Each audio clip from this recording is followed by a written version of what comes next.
चलो आज रेगुलराइजेशन और अगर टाइम मिला हमें तो आज क्लासिफिकेशन को शुरू करेंगे। Classification algorithms, right.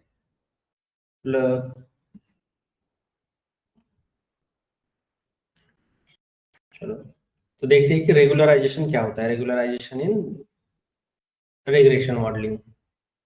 तो रेगुलराइजेशन मशीन लर्निंग में भी ये टर्म यूज होती है, डीप लर्निंग में भी यूज होती है। रेगुलराइज L1 L2 रेगुलराइजेशन हम न्यूरल नेटवर्क्स में भी कर सकते हैं और मशीन लर्निंग में भी कर सकते हैं। तो अभी तो हमारा मशीन लर्निंग मॉडल शुरू है, इसलिए हम मशीन लर्निंग का देखते हैं। मशीन लर्निंग में कौन कौन सी टेक्निक्स है रेगुलराइजेशन की। सबसे पहले ये देखते हैं कि रेगुलराइजेशन होता क्या है। तो ये श्रिंकेज मेथड है। श्रिंकेज मतलब श्रिंक करना। किसको श्रिंक करना? एरर को श्रिंक करेंगे। तो श्रिंक हम करते हैं कॉस्ट फंक्शन को, राइट, या फिर लॉस फंक्शन को, एरर टर्म्स को। अब यहाँ पे देखो, ये कब यूज होता है? जब ओवरफिटिंग होती है। अब ओवरफिटिंग कैसे देखोगे आपकी मॉडल बनाने के बाद ये मॉडल ओवरफिट हुआ है या फिर अंडरफिट हुआ है। तो ओवरफिट का मतलब, ओवरफिट कब होता है? जब ट्रेनिंग के एरर्स बहुत कम होते हैं या फिर ट्रेनिंग की एक्यूरेसी काफी ज्यादा होती है और टेस्टिंग की काफी कम होती है। उस सिनेरियो को बोलेंगे हम ओवरफिटिंग। तो यहाँ पे देखो अब अंडरफिटिंग, ओवरफिटिंग और गुड बैलेंस। अब ओवरफिटिंग का मतलब क्या? ट्रेनिंग डेटा के अंदर ये हर एक डेटा पॉइंट को, देखो यहाँ पे डेटा पॉइंट से क्रॉस होने की कोशिश करता है हमारा हमारी गुड फिट लाइन हर एक डेटा पॉइंट से जा रही है, लगभग हर एक डेटा पॉइंट से। ये हो गया ओवरफिटिंग। ओवरफिटिंग मतलब सब कुछ उसने देख लिया, यहाँ पे सब डेटा पॉइंट्स के ऊपर लर्न हो गया, इसने सीखा है और ट्रेनिंग के ऊपर फिर अब 100% एक्यूरेसी आ रही है इसकी, क्योंकि हर एक डेटा पॉइंट से जाके देखो इसने लाइन बनाई है। तो ट्रेनिंग के ऊपर तो आएगी ही। अब टेस्टिंग का मान के चलो कि यहाँ पे पॉइंट आ गया, अब टेस्टिंग की एक्यूरेसी ड्रास्टिकली रिड्यूस हो जाएगी, क्योंकि ये जनरलाइज नहीं हुआ है मॉडल। हमें इसको जनरलाइज करना है। अब अंडर फिटिंग देखो, यहाँ पे अंडर फिटिंग में क्या हुआ है? एक पैटर्न है बट हमारी लाइन हॉरिजॉन्टल बनी है, वो मैक्सिमम डेटा पॉइंट को इनक्रॉस ही नहीं करती। इसको, उस सिनेरियो को बोलेंगे अंडर फिटिंग। अंडर फिटिंग में ट्रेनिंग के एरर्स काफी ज्यादा होते हैं और टेस्टिंग के एरर्स भी ज्यादा ही होते हैं अंडर फिटिंग में। और गुड बैलेंस क्या है? जहां पे ट्रेनिंग और टेस्टिंग के एरर्स ऑप्टिमम होते हैं, कम से कम होते हैं। उस सिनेरियो को हम लो बायस लो वेरिएंस सिनेरियो बोलेंगे। देखो यहाँ पे कम से कम बायस है, कम से कम वेरिएंस है, और ट्रेड ऑफ कल हमने देखा है, राइट। मैक्सिमम डेटा पॉइंट से वो जा रहा है और उसने अब जनरलाइज किया है। यहाँ पे पूरा पर्टिकुलर हर एक डेटा पॉइंट से होके वो जा रहा था, तो इसलिए ट्रेनिंग की एक्यूरेसी तो काफी ज्यादा थी, टेस्टिंग की काफी कम थी। यहाँ पे ऑप्टिमाइज्ड है, ऑप्टिमाइज सॉल्यूशन है ये। तो हमें रेगुलराइज करना पड़ता है मॉडल को। अगर हम ओवरफिटिंग, राइट, ओवरफिटिंग देखते हैं डेटा में, तो हमें different different regularisation techniques use करके फिर से मॉडल बनाना पड़ता है और वो मॉडल फिर फाइनलाइज करना पड़ता है। अब रेगुलराइजेशन का मतलब क्या है? Adding the penalty term to control complex model to avoid overfitting by reducing variance. ये क्या करता है? यहाँ पे देखो, control the complex model. Complex model मतलब जहां पे डायमेंशनैलिटी हाई है। कर उसको, उस सिनेरियो को कर्स ऑफ डायमेंशनैलिटी भी बोलते हैं। कर्स ऑफ डायमेंशनैलिटी में क्या होता है कि डायमेंशंस या फिर वेरिएबल्स काफी ज्यादा होते हैं आपके पास और कंप्यूटेशन टाइम बहुत ज्यादा लगता है और कभी कभी ये ओवरफिट भी होता है। उस सिनेरियो को हम कर्स ऑफ डायमेंशनैलिटी बोलेंगे। To control the complex model to avoid overfitting by reducing variance. Reducing variance, फिर ये क्या करता है? वेरिएंस को रिड्यूस करता है। यहाँ पे लिखा है लो वेरिएंस। गुड बैलेंस में क्या होता है? लो वेरिएंस होता है।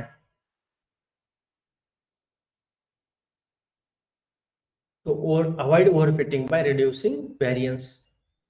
और कॉम्प्लेक्स मॉडल मतलब अब ज्यादा वेरिएबल से हमारे पास उसको पिनलाइज करना है। यहाँ पे लीनियर रिग्रेशन का इम्प्लीमेंटेशन आपको पता है। अब ये डेटा पॉइंट्स है राइट हमारे पास, और एक्स वर्सेस वाई ये ग्राफ हमने निकाला है, और एक बेस्ट फिट लाइन भी निकाली जिसका इक्वेशन है Y equal to M X plus सी।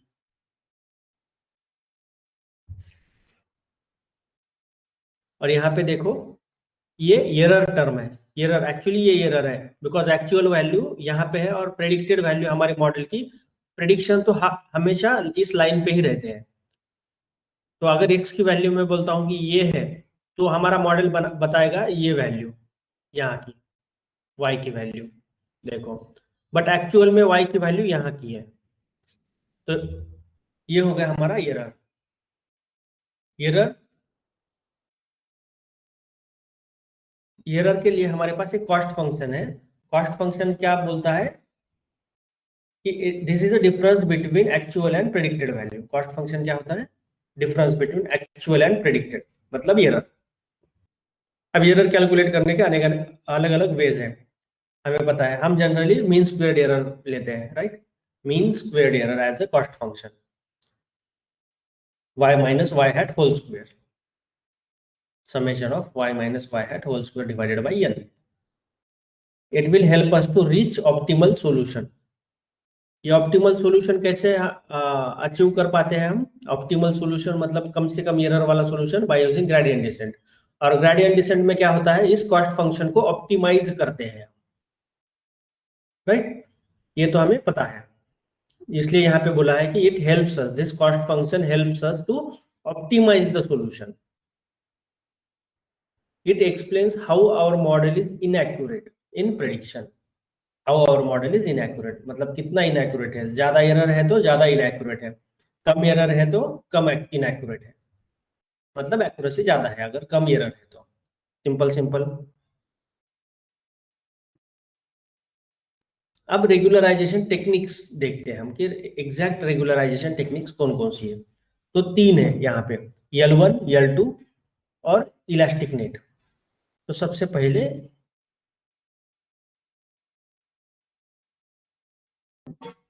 ठीक है L2 से शुरू करेंगे। L2 या फिर रिज रिग्रेशन, इसी को हम रिज रिग्रेशन बोलते हैं,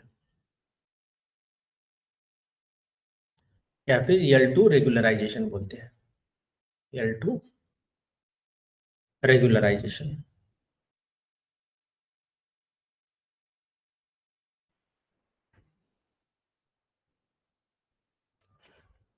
तो यहाँ पे मिनिमाइज क्या करते हैं हम, sum of squared errors minimise करते हैं। तो minimise sum of squared errors and sum of squared coefficient।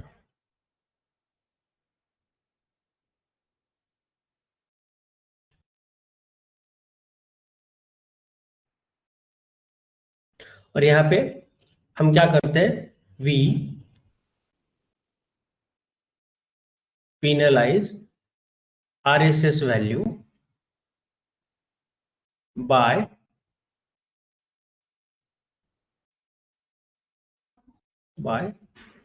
squared value of coefficients। RSS मतलब रेसिडुअल सम ऑफ एरर्स।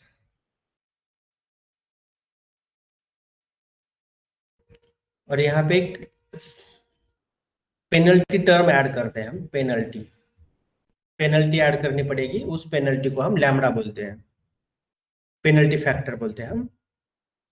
हमें क्या होता है यहाँ पे, इस पेनल्टी फैक्टर से स्मूथ सरफेस मिलता है, smooth surface of best fit line instead of irregular shape.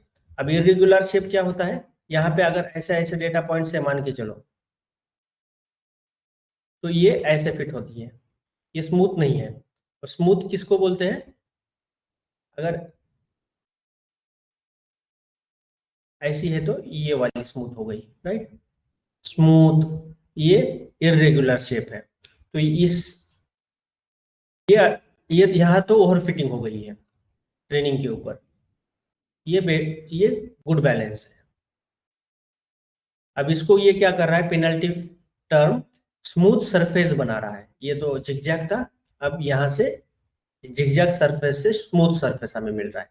तो ज्यादा अब जनरलाइज हो रहा है हमारा, जनरलाइज। तो यहाँ पे टेस्टिंग के और ट्रेनिंग के दोनों के एरर्स काफी कम होते हैं।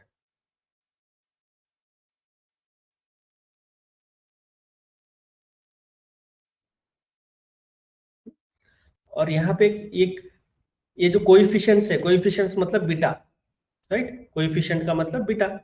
ridge regression is used to push the coefficient value nearing to 0.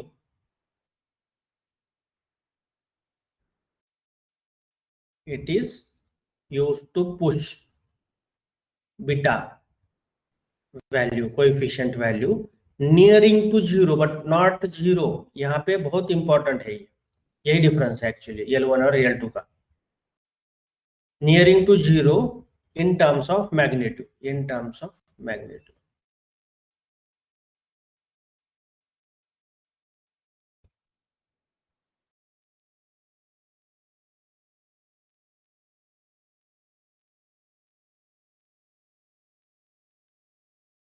तो यहाँ पे इसकी डेफिनेशन क्या होती है, we penalise RSS value by square of magnitude of coefficient, squared value of coefficient या फिर square value of magnitude of coefficient, magnitude.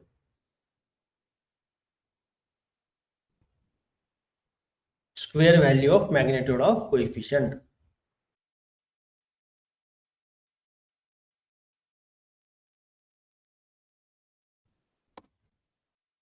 यहाँ पे नहीं, स्क्वेयर वैल्यू ऑफ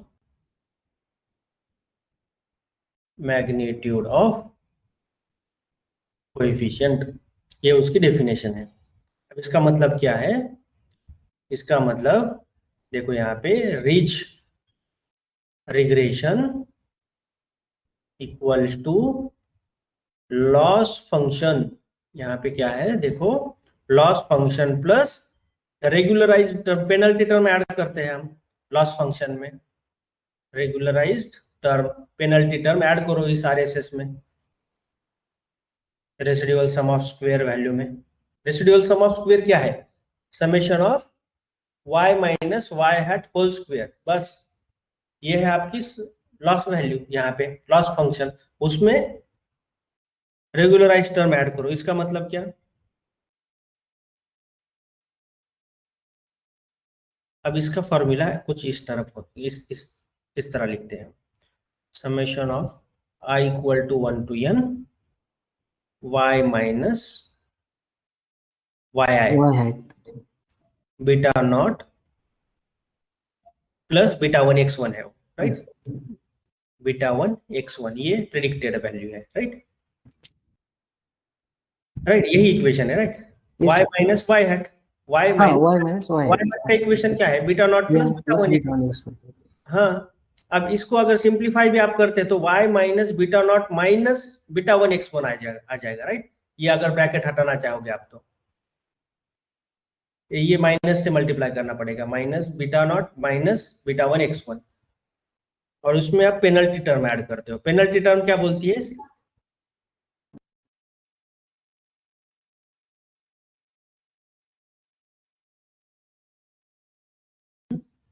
किसका squared value of magnitude of coefficient, मतलब क्या, beta square, right. Yes sir. देखो यहाँ पे ये वैल्यू हमने एज अ पेनल्टी ऐड कर दी,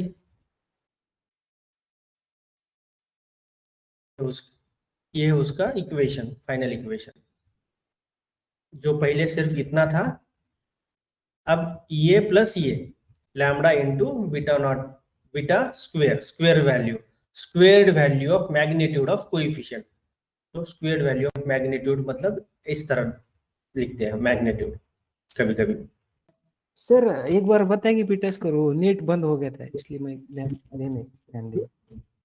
अब देखो रिज रिग्रेशन को मॉडिफाई, अब रिज रिग्रेशन क्या कर रहा है, लॉस फंक्शन को मॉडिफाई कर रहा है, मतलब पिनलाइज कर रहा है। Loss function plus regularise term use कर रहे हैं हम। रेगुलराइज टर्म मतलब पेनल्टी टर्म, पेनल्टी ऐड कर रहे हैं कहाँ पे, लॉस फंक्शन में। अब लॉस फंक्शन क्या होता है, y minus Y hat square होता है।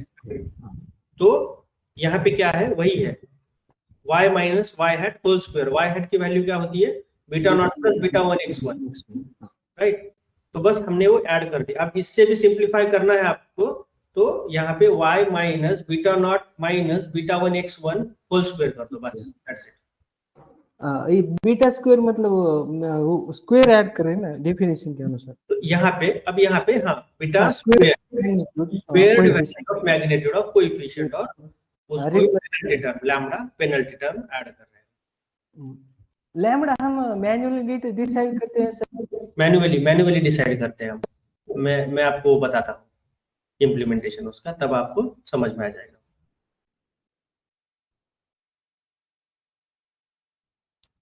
अब देखो यहाँ पे लैम्डा अगर 0 करते हैं हम, लैम्डा की वैल्यू 0 हो गई तो क्या होगा, ये पूरी टर्म 0 हो जाएगी। अब देखो लैम्डा की वैल्यू अगर 0 कर दी तो ये पूरी टर्म 0 हो जाएगी, मतलब क्या, इसका इफेक्ट रहेगा, राइट, रिज रिग्रेशन रहेगा ही नहीं। उस केस में ये क्या बनेगा, रेगुलर, नो रेगुलरेशन कुछ भी। हाँ, लीनियर रिग्रेशन मॉडल बनेगा, सिर्फ नॉर्मल लीनियर रिग्रेशन मॉडल बनेगा हमारा, रेगुलराइज्ड मॉडल नहीं बनेगा।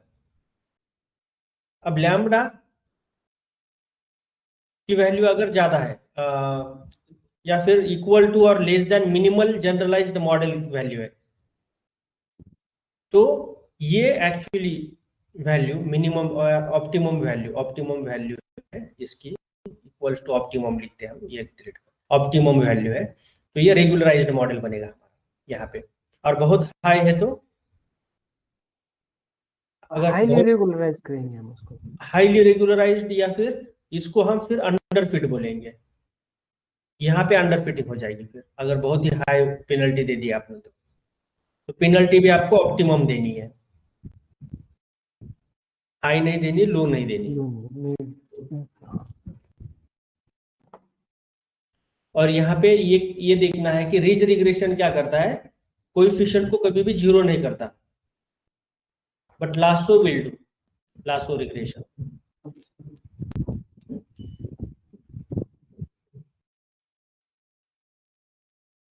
अब लास्टो में क्या होता है, यहाँ पे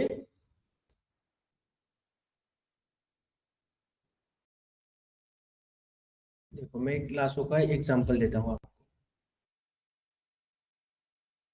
रिज तो पता है। अब लासो में क्या हो रहा है, lasso is similar to ridge regression except that we add mean absolute value of coefficient in place of mean squared value, mean absolute value of coefficient। lasso में क्या हो रहा है, mean absolute value मतलब, अब मान के चलो कि ये lambda yi minus y hat whole square plus lambda into summation of wj, ये एब्सोल्यूट वैल्यू है instead of squared value. We are adding absolute value of magnitude L1 में। L1 क्या है, अब L1 we add the penalty equivalent to absolute value of magnitude of coefficient। Absolute value, absolute मतलब ये mod value, ये of magnitude of coefficient, square नहीं, बस हम एब्सोल्यूट वैल्यू डाल रहे हैं, स्क्वायर करने की जरूरत है नहीं। तो इससे क्या होता है, इससे ये एक फर्क पड़ता है, ये पूरी टर्म ही जीरो हो जाती है कभी कभी, ये पूरी टर्म जीरो होती है। अब लैम्डा अगर मिनिमाइज किया हमने तो ये टर्म L2 में जीरो नहीं होती, बट L1 में लासो में जीरो होती है, lasso o for zero, zero होती है टर्म।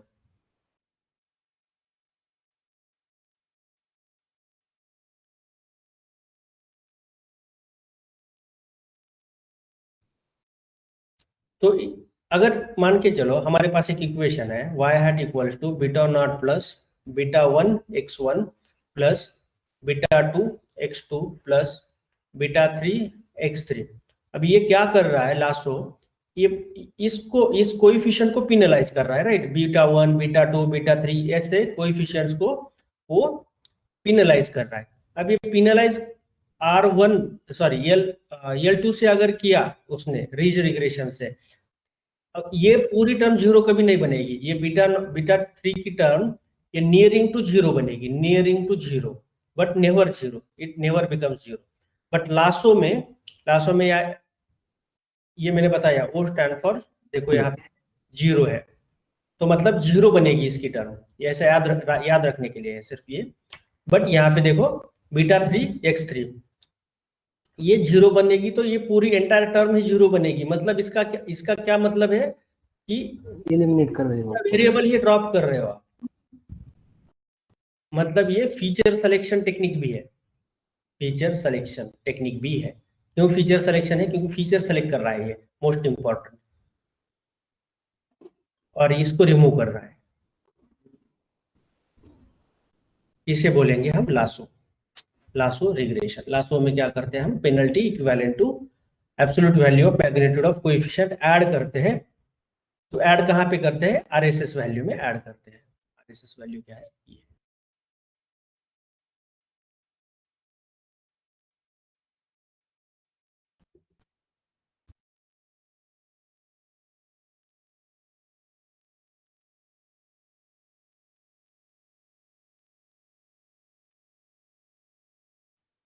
तो रेगुलराइज टर्म अगर इसमें ऐड करते हैं हम रिज में, तो देखो रिज वाई रिज, इसमें क्या होगा आपका Y I minus sorry RSS value का इक्वेशन क्या होगा, वाई आई मतलब ये actual minus beta not minus beta 1 x1 इसका whole square plus lambda into summation of beta 1 whole square, beta I बोला है तो हर एक के लिए ये हर एक टर्म के लिए होता है, बीटा आई होल स्क्वायर। ये आपका आरएसएस फाइनल आरएसएस वैल्यू बनेगा by adding, after adding this penalty term, penalty factor lambda. Sir यहाँ बीटा का स्क्वायर नहीं होगा ना, क्या होगा? स्क्वायर होगा ना, हाँ स्क्वायर्ड वैल्यू बोला है ना हमने, squared value of magnitude of coefficient. We penalize RSS value ये है RSS value, we penalize RSS value by squared value of magnitude of coefficient. मतलब क्या, ये squared value of magnitude of coefficient, right. L1 और L2 में difference क्या है, तो स्क्वायर्ड और एब्सोल्यूट वैल्यू का डिफरेंस। हाँ राइट, स्क्वायर्ड और एब्सोल्यूट वैल्यू, ये पहला डिफरेंस। दूसरा डिफरेंस लासो कोएफिशिएंट आता है, जीरो कर, यहाँ पे जीरो नहीं बनता, यहाँ पे नियरिंग टू जीरो बनता है। और ये near method to zero selection के लिए भी यूज होती है, लासो मेथड फीचर सिलेक्शन के लिए यूज होती है, वो मेथड्स फीचर सिलेक्शन के लिए नहीं यूज होती। तो इंटरव्यू के लिए काफी इंपॉर्टेंट क्वेश्चन यहाँ पे ये बनता है कि what is regularization in machine learning, पहला क्वेश्चन। दूसरा question, what is difference between L1 and L2 regularization.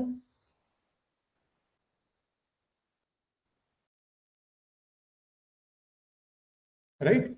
और तीसरा एक है, तीसरा क्या है, तीसरा काफी सिंपल है, वो है इलास्टिक, इलास्टिक नेट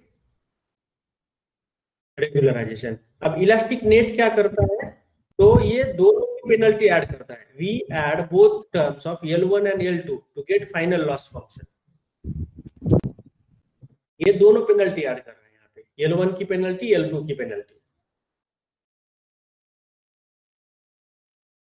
तो देखो यहाँ पे ये मान के चलो कि ये L1 की पेनल्टी है सिंपल लैंग्वेज में, और प्लस करके अल्फा, अल्फा लैम्डा की जगह पे यहाँ पे अल्फा लिखा है, बी स्क्वायर, राइट।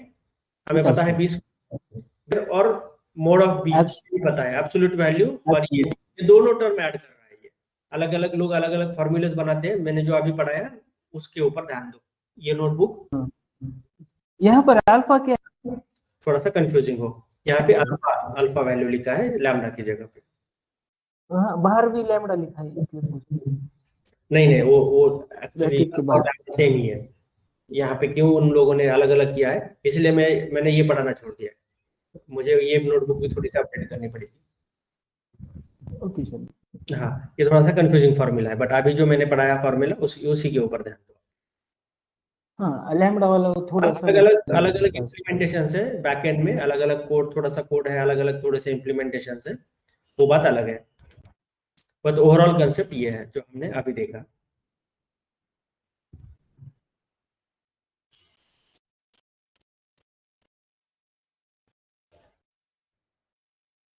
अब यहाँ पे भी अगर अल्फा की वैल्यू या फिर लैम्डा की वैल्यू, अब यहाँ पे अल्फा ही बोलेंगे क्योंकि यहाँ पे जो पैरामीटर पास करते हैं वो अल्फा पैरामीटर पास करते हैं, लैम्डा नहीं करते, बट एक्चुअल अल्फा और लैम्डा सेम ही है। तो यहाँ पे देखो, अब अल्फा, अल्फा की वैल्यू 1 लिखी, तो अल्फा की वैल्यू आप चेंज कर सकते हो। इलास्टिक नेट मॉडल है हमारे पास, इलास्टिक नेट, बाकी फिटिंग वगैरह सेम है सब कुछ, बस यहाँ पे इलास्टिक नेट मॉडल और अल्फा की वैल्यू 1 है। तो 1 होने के बाद आप चेक कर सकते हो कि कोएफिशिएंट्स कैसे चेंज हो गए हैं और मीन स्क्वेयर्ड एरर क्या आ गया है। तो आज क्या करो आप, घर जाने के बाद अल्फा की वैल्यू के साथ ट्यून एक्सपेरिमेंट करो, अल्फा की वैल्यू 1 से लेके 15 तक ट्राई करो और देखो कि एरर कैसे चेंज हो रहा है हमारा एरर और ये कोएफिशिएंट। हाँ,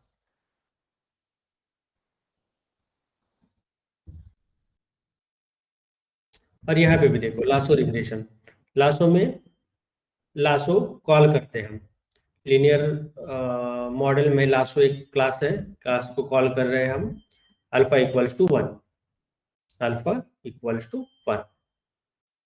यहाँ पे ये भी पैरामीटर आप पास चेंज कर सकते हो, ये पेनल्टी टर्म को भी, अल्फा को।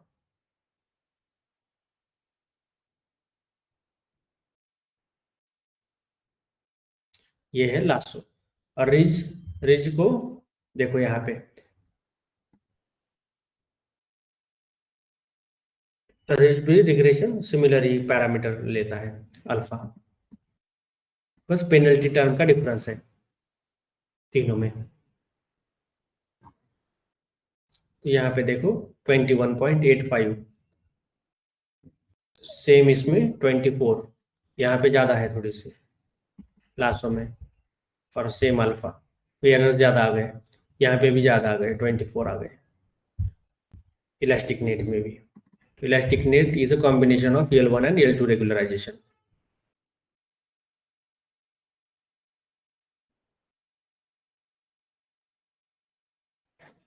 और बाकी तो प्री प्रोसेसिंग वगैरह आपको पता है, अब मैं उसमें नहीं जाऊंगा डिटेल में।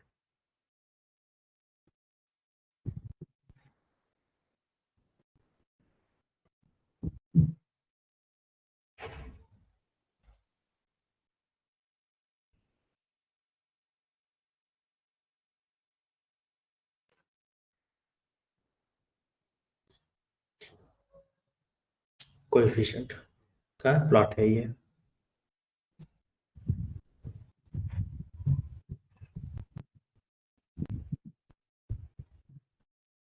ठीक है, चलो क्लियर है ये।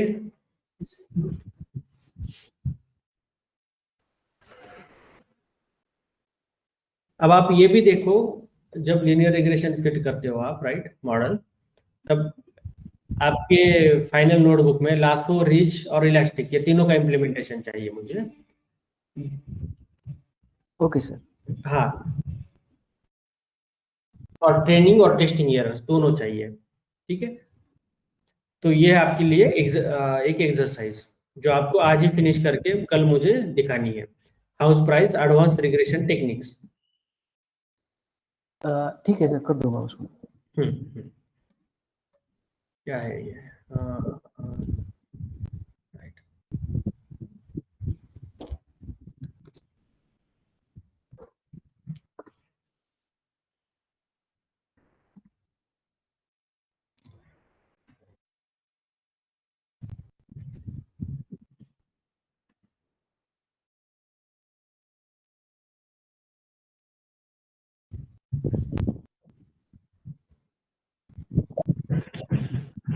दूसरा है हमारा classification, binary class, type classification, practical implementation, logistic regression का इक्वेशन, एल्गोरिथम कैसे वर्क करता है ये, right, difference between logistic and regression, logistic regression implementation, evaluation matrix, decision tree.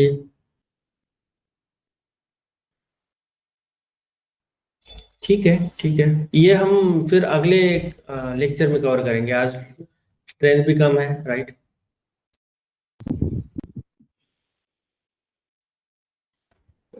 या फिर करना है आज ही कवर? कैसे आपके ऊपर सर।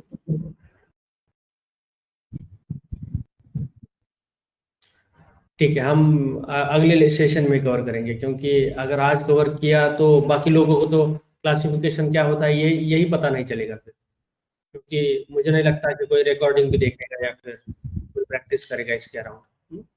तो हम, ये तो इम्पोर्टेंट, काफी इम्पोर्टेंट टॉपिक है ये भी।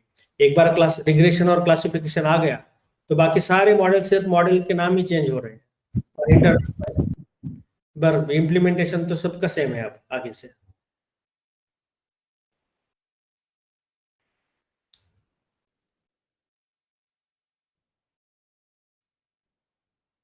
ये बेसिक नहीं समझ आ रहे तो अब बाहर डिटेल में जाएंगे तो कुछ समझ में नहीं आता उसका। नहीं समझ में आएगा, हाँ हाँ। तो ठीक है, इतना सफिशिएंट है आज के लिए, मैं रिकॉर्डिंग एटलीस्ट स्टॉप करता हूँ।